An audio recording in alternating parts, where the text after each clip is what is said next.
Today I'll talk about benchmarking. This is my lecture outline. First, I will state the introduction and objectives. Then I'll talk about steps of benchmarking, then types of benchmarking, followed by advantages and disadvantages of benchmarking. And I'll talk about benchmarking for a clinical laboratory. Benchmarking is a systematic and continuous process of comparing our organization with best in the industry in terms of operations and product features. Some of the product features of interest are price of product, quality of product, and timely delivery of product. The point of reference thus obtained is known as benchmark. Benchmarking is applicable to both manufacturing and service industries. Benchmark helps to reduce the gap. However, benchmark is not a method to copy the competitors' practices. Concept of measurement and willingness to change and accept new ideas is a key to benchmarking. Objectives of benchmarking is to improve operations, improve product, improve customer satisfaction. Now, what are the steps of benchmarking?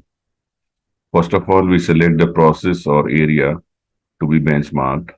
For example, our fundamental or key process. Then we identify with whom to benchmark against. Then we study our current selected process, as in step 1. Then we study the process of benchmark company. Then we compare the data to identify the gaps. Then we plan for improvement. We implement the planning. Then we monitor the change. And the process is repeated from step 1 because it is a continuous process of improvement. Then types of benchmarking. There are two types of benchmarking. Internal benchmarking. Here we compare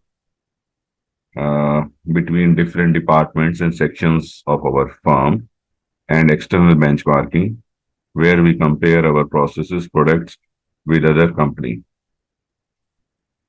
This is another classification of benchmarking: process benchmarking, product benchmarking, competitive benchmarking, strategic benchmarking, performance benchmarking.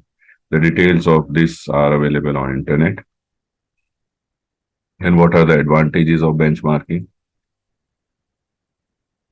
In the process of benchmarking, we do competitors analysis.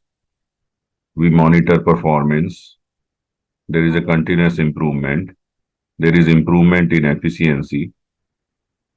Then there is encouragement of ownership in our employees. Benchmarking also enables SWOT analysis as a byproduct of process. Disadvantages include high cost. Then the second disadvantage is that if we select an incorrect firm, then it will be a catastrophic effect. Then let us see benchmarking concept in a clinical laboratory. In clinical laboratory, following are the areas which are suitable for benchmarking. First one is measurement quality. Because in a clinical laboratory, we measure patient samples. So measurement quality is very important, fundamental process. Then quality of interaction with clinicians who are ordering and interpreting tests. This is one of the area which we can benchmark. Then financial sustainability. The other areas include safety issues, management approaches, and management decisions. Then these are the dimensions as stated by these authors. One is process dimension, the other is clinical dimension, and the third is financial dimension or financial sustainability. I have taken from these authors. This is the process dimension. These include quality performance programs, key performance indicators, type and frequency of turnaround time, which are monitored, use of basic IT solutions, use of advanced IT solutions. These are some of the process dimensions which may be the areas of benchmarking.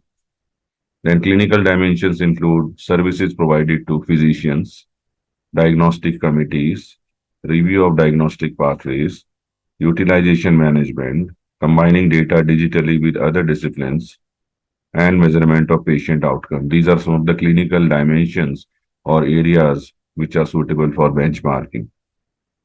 Then financial sustainability dimensions. This includes certification and or accreditation of clinical laboratory, use of auto validation of result, percent of paper ordering, staff productivity, workspace utilization, use of pre-analytical automation, and integration. So all these three dimensions which I have stated in my lecture as given by these authors in 2021. So this is all for today on benchmarking. Thank you very much.